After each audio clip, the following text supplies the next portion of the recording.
Hello नमस्कार साथियों, मेरा नाम है कुंदन कुमार।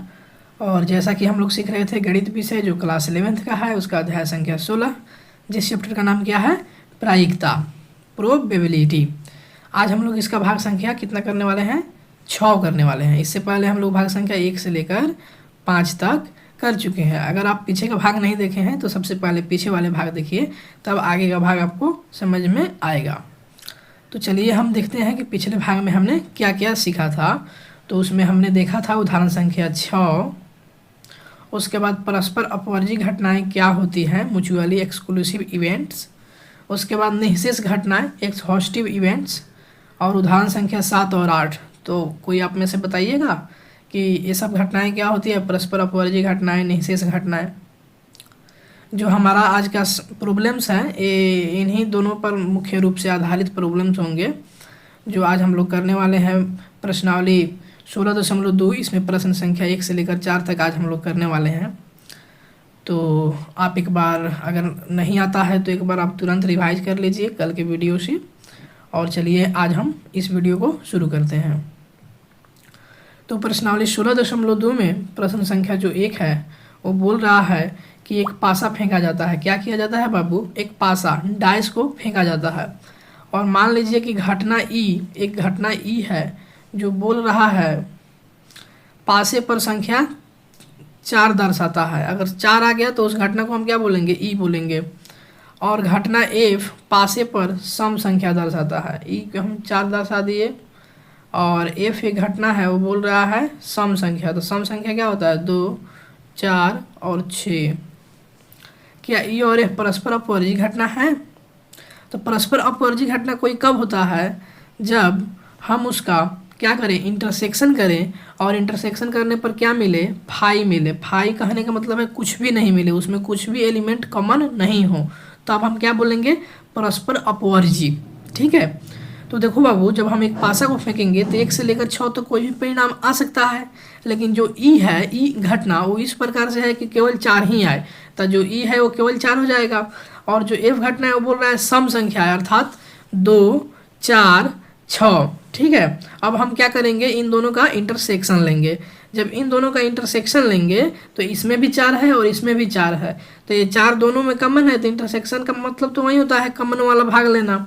तो 4 आ जाएगा, और जब 4 आ गया तो इसका मतलब ये फाई के बराबर नहीं है, ये फाई के बराबर नहीं है। इसका मतलब ये है, अगर इसमें कुछ कॉमन मिल गया तो इसका मतलब ये है कि ई और एफ जो है यह परस्पर अपवर्जी घटना नहीं है। ठीक है, आई बात समझ में। अब हम प्रश्न संख्या 2 की तरफ बढ़ते हैं। प्रश्न संख्या 2 है, कह रहा है एक पासा फेंका जाता है, निम्नलिखित घटनाओं का क्या कीजिए, वर्णन कीजिए। जो घटना ए है वो बोल रहा है संख्या 7 से कम है। संख्या 7 से कम है अर्थात वो क्या होगी, 1 से लेकर 1, 2, 3, 4, 5, 6। 7 से कम तो यही होता है एक पासा पर संख्या। ठीक है, तो 1 से लेकर 6 तक हो जाएगी। दूसरा बोल रहा है कि संख्या 7 से बड़ी हो, तो कुछ भी नहीं मिलेगा, 5 मिलेगा, क्योंकि 7 से बड़ी तो कुछ होता नहीं है डाइस पर। उसके बाद सी नंबर में बोल रहा है कि संख्या 3 का गुणज हो, 3 हो जाएगा और 6 हो जाएगा। ठीक है। उसके बाद बोल रहा है संख्या 4 से कम हो, तो आप बताइए 1 होगा, 2 होगा, 3 होगा, 4 से कम तो यही होता है। उसके बाद 4 से बड़ी सम संख्या हो तो केवल एक 6 आएगा, क्योंकि 4 से बड़ा में एक 6 ही है जो सम संख्या है, 5 तो विषम है। संख्या 3 से कम नहीं है अर्थात 3 से अधिक है। तब बोल रहा है ए यूनियन बी निकालिए, ए इंटरसेक्शन बी निकालिए, B union C, E union F, D intersection E, A minus C, D minus E, F dash, और उसके बाद ई इंटरसेक्शन एफ डैश भी ज्ञात कीजिए। तो इस सब के बारे में आप लोग पढ़ चुके हैं। चलिए जल्दी जल्दी निकाल कर बताइए हमें। तो जो इसका हल होगा, सबसे पहले इसका सैंपल स्पेस क्या बनेगा, एस, तो वो बनेगा 1 से लेकर 6 तक। और जो ए डिफाइन है, कह रहा है संख्या 7 से कम है, अर्थात 1 से लेकर 6 तक पूरा हो जाएगा। यहाँ तक ही समझ में आया। दूसरा कंडीशन बोल रहा है कि 7 से बड़ी है, तो पास में कोई भी संख्या 7 से बड़ी होती नहीं है, तो ये क्या हो जाएगा, 5 हो जाएगा। ठीक है। और उसके बाद सी नंबर है जो बोल रहा है संख्या 3 का गुणज है, तो 3 को 6 हो जाएगा। संख्या 4 से कम है तो 1, 2, 3 हो जाएगी। 4 से बड़ी सम संख्या तो केवल एक 6 होगी। कह रहा है संख्या 3 से कम नहीं है, अर्थात 3 से कम नहीं है, अर्थात मतलब वो ज़्यादा है, तो या तो 3 हो सकता है, 4 हो सकता है, 5 नहीं तो 6। अब कह रहा है कि ए यूनियन बी निकालिए। ठीक है। तो सबसे पहले ए को लिख देंगे, फिर बी को लिख देंगे, यूनियन, फिर यूनियन भी लिख देंगे बीच में। यहाँ पे यू जैसा लिखते हैं, इस सिंबल को क्या पढ़ते हैं, यूनियन। ठीक है। और यूनियन का मतलब होता है सबको मिलाकर रखना है, सम्मिलन। ठीक है। तो 1 2 3 4 5 6 यूनियन 5, जब इसका यूनियन 5 के साथ लेंगे तो सेम ही आएगा। ठीक है। तो 1 से लेकर 6 तक, तो ए यूनियन बी का यह सोल्यूशन हो गया। अब कह रहा है A intersection B. A intersection B कहने का मतलब है दोनों में क्या कॉमन है, तो ए हम लिख दिए और ए बी लिख दिए, और दोनों में जो कॉमन है 5, 5 हर एक सेट में होता है। ठीक है। 5 हर एक सेट में होता है, तो 5 हो जाएगा कॉमन। बी यूनियन सी, तो मतलब 5 यूनियन 3,6, तो क्या आ जाएगा 3,6। जो बच्चे सेट थ्योरी पढ़े होंगे उनको ये करने में बड़ी मज़ा आ रहा होगा, बड़ी आसान लग रहा होगा। ई यूनियन एफ, तो 6, ई तो इवेंट है वो 6 है, वो वाला इवेंट से यहाँ पे 6 लिख दिया, और एफ जो है 3 4 5 6 है, तो इसमें यूनियन लेंगे तो सबको साथ में लेकर चलते हैं, तो 3 4 5 6 जो कॉमन एलिमेंट है, जैसे यहाँ पे 6 यहाँ भी है 6 यहाँ भी है, तो एक ही बार लिखेंगे उसको, अब बाकी जो बच गए उसको भी लिखेंगे यूनियन में। इंटरसेक्शन में केवल कॉमन वाले एलिमेंट को लिखते हैं, बाकी जो बच जाते हैं उनको छोड़ देते हैं। ठीक है। अब कह रहा है डी इंटरसेक्शन ई, तो 1 2 3 इंटरसेक्शन 6, तो देखो इसमें 1 से 3 है, इसमें 6 है, तो कोई कॉमन है ही नहीं। ऐसा कॉमन क्या है, इसमें भी 5 होगा, इसमें भी 5 होगा, हर एक अभी तो बताया हर एक सेट में 5 भी होता है, मतलब कुछ भी नहीं, तो वहीं ये 5 क्या हो जाएगा कॉमन। अब कह रहा है ए माइनस सी, तो देखो 1 2 3 4 5 6 और 3,6, मान लो ए हमारा एक ए है और ए क्या है, सी है, ए है और ए सी है, और ए दोनों का कॉमन वाला पार्ट है। तो ए में जो है वो क्या है 1 2 3 4 5 6 है, और सी में क्या है 3,6 है, अर्थात ये जो 3,6 वाला पार्ट है ये दोनों में है। देखो आप ध्यान से, तो इसमें क्या क्या बचेगा 1 2 3 4, तो जो ए में प्योर बचेगा वो बचेगा 1 2 3 और 4। ठीक है।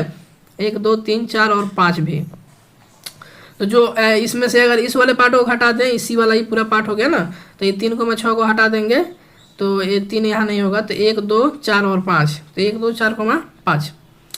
उसके बाद है एफ डैश। एफ डैश का मतलब है कि जो घटना एफ है उसको छोड़कर बाकी जो जो छूट गया है उसको लिख देना। तो 3 4 5 6 है एफ, तो इसमें से क्या करेंगे, इस में से 3 4 5 6 को घटा देंगे, तो जो आएगा वो क्या आएगा 1 2। उसी तरह है E intersection F dash. F dash मतलब इसको क्या बोलते हैं, कंप्लीमेंट, पूरा घटना है। तो ये 6 हो गया इंटरसेक्शन 3 4 5 6 के कंप्लीमेंट, तो 6 इंटरसेक्शन 1,2 ऊपर से लिख दिया यहाँ डायरेक्ट, और इसको करेंगे तो इसमें कुछ भी कॉमन नहीं है, अर्थात 5 होगा इसका आंसर। ठीक है। अब प्रश्न संख्या 3 है, जो बोल रहा है एक परीक्षण में पासे के एक जोड़े को फेंकते हैं और उन पर प्रकट संख्याओं को लिखते हैं। अब देखो एक परीक्षण हो रहा है जिसमें एक जोड़ा पासा फेंकते हैं, एक जोड़ा मतलब 2 को पासा फेंकते हैं। ठीक है। और जो परीक्षण आ रहा है उसको हम डिनोट कर रहे हैं। पहला हमारा ए जो बोल रहा है घटना, वो बोल रहा है प्राप्त संख्याओं का योग 8 से अधिक है, अर्थात जो भी उस डाइस पर आएगा उसका योग करने पर 8 से अधिक होना चाहिए। जैसे में 3,6, इन दोनों को जोड़ेंगे एक घटना ये भी तो बनेगी, जब हम 2 पासे को फेंकेंगे तो पहले पर 3 आ जाए, दूसरे पर 6 आ जाए, तो इन दोनों को जब जोड़ेंगे तो कितना हो जाएगा 9 हो जाएगा, जो पहले वाले कंडीशन को फ्लो कर रहा है।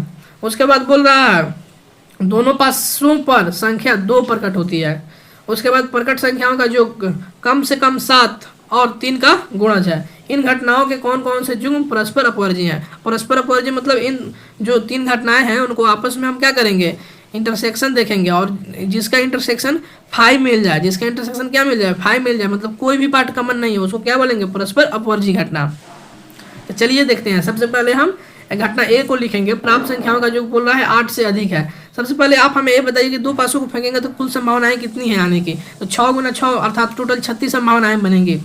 तो जब 8 से हम अधिक लिखेंगे तो 3,6 होगा, 4,5 5,4 6,3 4,6 5,5 6,4 5,6 6,5 6,6, टोटल इतना ही संभावनाएं बनेगी इस मैंने इस कंडीशन के अनुसार जिसका योग 8 से अधिक हो। बी बोल रहा है कि कम से कम एक पासे पर संख्या 2 प्रकट होती है। ठीक है। तो देखो दोनों पर आ ही सकता है 2, लेकिन कम से कम एक पर आना चाहिए, तो एक 2 पर आ गया, मैंने शुरू वाला में 1 और दूसरे पर 2। उसी तरह 2 2 3 2 4 2 5 2 6 2 2 1 2 3 2 4 2 5 2 6, तो कम से कम एक पर इसमें आया है। उसके बाद बोल रहा है प्रकट संख्याओं का जो कम से कम 7 है और 3 का गुणज है। ठीक है। तो इसमें कौन कौन से एलिमेंट होंगे, तो प्रकट संख्याओं का जो 9 और 12 है, जो कि क्या है 3 का गुणज है। तो सबसे पहले हम क्या करेंगे इसमें,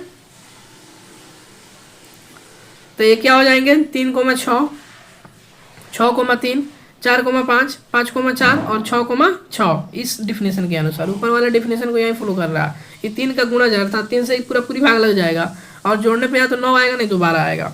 ठीक है, अब हम क्या करेंगे, ए इंटरसेक्शन सी देखेंगे। ए इंटरसेक्शन सी अर्थात ए के पूरे एलिमेंट जितना आया तो उसको लिखेंगे और सी वाला जितना आया उसको लिखेंगे। जो जो कॉमन एलिमेंट है उसको, इंटरसेक्शन का मतलब होता है कॉमन, तो यहाँ पे यही सब कॉमन एलिमेंट है तो इसको लिख दिए, क्या है 5 के बराबर नहीं है। ठीक है, अर्थात ए और सी जो घटनाएं हैं वो परस्पर अपवर्जी नहीं है। उसी तरह ए इंटरसेक्शन बी देखे, तो जब हम ए इंटरसेक्शन बी देखे तो इसमें एक भी घटना कॉमन नहीं मिला, इसका मतलब है 5 है। ठीक है, अर्थात जो ए और बी है वो घटनाएं किस प्रकार की घटना है, अपवर्जी घटना है। ठीक है, अब हम बी इंटरसेक्शन सी देखते हैं, तो बी को लिख दिया यहाँ पे और सी को लिख दिया यहाँ पे, इसमें एक भी कॉमन नहीं है। ठीक है, अर्थात 5 है। आप इसमें से और इसमें से कुछ भी एक जैसा नहीं ढूंढ सकते हैं, अर्थात 5 है। तो बी इंटरसेक्शन सी जो है वो भी 5 है, अर्थात बी इंटरसेक्शन सी भी क्या है, परस्पर अपवर्जी घटना है। तो ए इंटरसेक्शन बी बराबर 5 है। उसके बाद बी इंटरसेक्शन सी भी 5 है, अर्थात ए और बी और सी क्या है, परस्पर अपवर्जी घटना है। परंतु ए इंटरसेक्शन सी 5 नहीं है, अर्थात ए और सी परस्पर अपवर्जी नहीं है, ये ऊपर वाला। ठीक है, तो यहाँ तक आप समझ गए। तो अब चलिए प्रश्न संख्या 4 है, जो बोल रहा है 3 सिक्कों को एक बार उछाला जाता है। तो 3 सिक्का को एक बार उछालेंगे तो टोटल कितनी संभावनाएं बनेगी, 8। ठीक है, तो मान लीजिए कि घटना जो पहला घटना है बोल रहा है 3 चित्त दिखना को ए से, हम ए जो एक कर रहे हैं उसमें 3 चित्त दिखेगा। ठीक है, एच एच एच।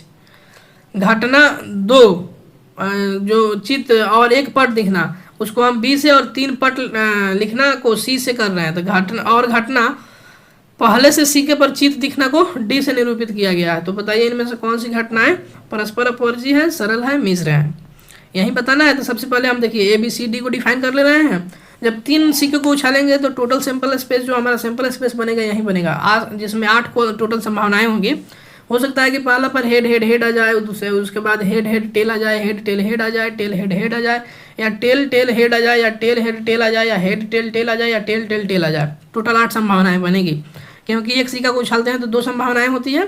ठीक है, और हम कितना बार उछाले हैं, 3 बार, तो 2 का पावर 3 कर देंगे, अर्थात टोटल 8 संभावनाएं बनने वाली हैं। और वो 8 संभावनाएं कौन है, ए ही है।